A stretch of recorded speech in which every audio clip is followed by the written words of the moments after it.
Okay, so I picked up the beta for this New World thing because Mr. TJ was doing some exploring with it. So I figured, why not?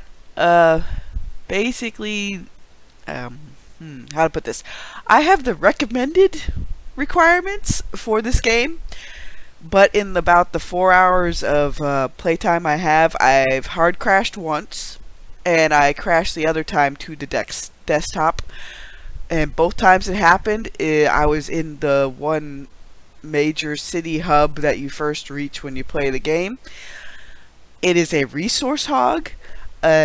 Usually my usage goes from 33 to 63% as far as like GPU, and then the memory usage will jump up from like 70 to 90 something percent.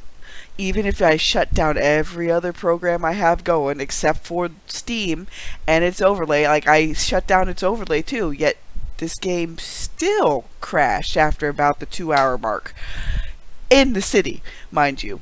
Um, I don't know how prevalent it is about bricking like graphics cards, specifically that what was it, the 3090 one.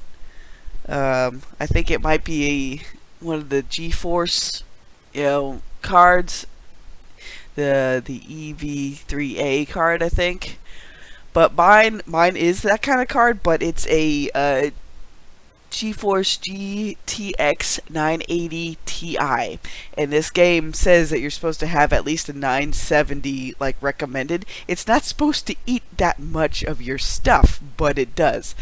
And when I told my dad about it, he said it's like trying to shove too much bits through a small funnel, and then it like basically overheats everything with the coding. Like it's trying to do too much at once, so much to the fact that it's just like, oh, here comes the imminent crash here. Like, bloop, here you go.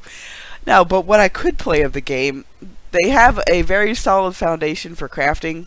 Like, say, for example, if you're going to make potions or do some cooking stuff in the starting area near the undertow cave thing, there is a big bushel of, like, a big row of herbs that you can basically farm if you want to.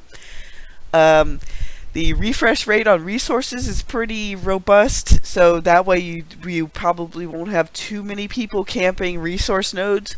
I would say with this game, if you're going to craft, make note of where certain kinds of resources are. You can even mark it as like a basic, like, oh, this is where some herbs are at. As I've ventured further down the road, the path between the starter area and this one level 7 farm, there's a couple of turkeys that you can KO and get some feathers and poultry and stuff from. So that's how I was able to make a whole metric ton of arrows, about like 500 arrows, I say. Basic arrows aren't that hard to make. And the auction house stuff is mainly made of stuff that players find. If you happen to pick up something that looks like a gray background, that means you can resell it on the marketplace without worrying about it rebinding to you. Some of the magical stuff is usually marked with like a green background, orange, blue, purple, or something like that. Those things, if you want to sell it, you'll have to make sure you don't equip it and then just pop it up there. I'm just rambling over some basic stuff I figured out as I was playing this thing. The harvesting tools, you can equip all the harvesting tools you need to your tool tab. Anything that you have equipped on your person will not count towards your overall encumbrance. They do not have two-handed swords right now. They have two-handed axes and spears. I personally went with a bow and arrow and two-handed axe setup. Eventually, they start you off with sword and board. Probably just because the sword and board, if you're not really into moving around too much, I would say that's a good play style for you. But yeah, guys, you're going to have to work on your coding so it doesn't brick everything from the recommended specs all the way to the super powerhouse, gaming rigs. Because even on Steam's forums, they've left feedback that people with gaming rigs that are probably twice or three times as powerful, those have also crashed. So yeah, there you go. Everything you do in this game will get you XP, so whether you're crafting something, harvesting something, everything, like even picking up stuff about the world, like the little journal entries that are scattered about. That'll get you XP. The story is, I would say, it's not convoluted. It's fairly basic. Magical Isle, you get shipwrecked on it. Your captain gets KO'd, and you begin things from there. And apparently, there's this weird corruption stuff going on, and most of the people stuck on the island can't permanently die, but sometimes they get caught up in something to where it turns them into one of the zombie people, because of the corruption. So you got kind of like I guess a lore reason of why the players are able to come back from the beyond if they get KO'd, that sort of thing. Again, the story itself is fairly straightforward and basic.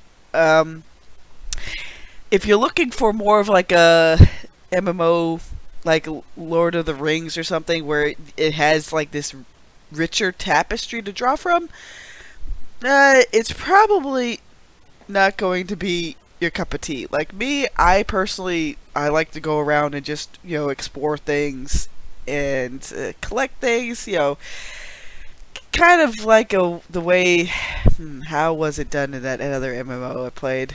Like, trying to remember just because it's been a while.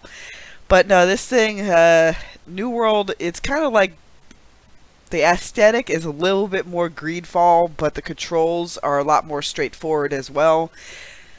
With Greedfall, I'd recommend playing with a controller. With this MMO here, New World, they have a pretty decent keyboard setup. Like most of the special moves are near the WASD keys, the Q, E, that sort of thing.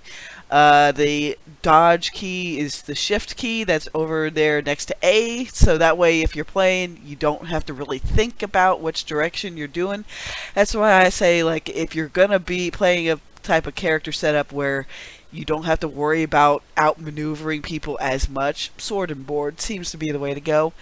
I haven't had a chance to try the whole musket thing or the rapier, things like that. The different staff stuff is supposed to help you with your magic capabilities and things like that, but I haven't tested that out either. The only things I've tested out for the weapon systems is sword and board, bow and arrow, the two-handed axe, the hatchet, which the hatchet you can use with the shield. You just got to make sure to equip it, with that proper setup.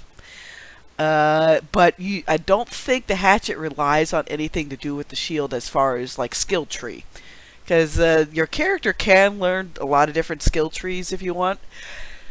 The replayability factor, I haven't gotten that far. I only got this character up to level 8, so I might play a little bit more of the beta before it's done, but I'll definitely leave them feedback about the crashing problem, because I've honestly, the only other game that crashed my computer, but that was after like 8 hours of straight through gameplay, was Between the Stars, and that thing, well, I had to end up putting it on medium, graphical powerhouse, and then, I never had a crash again.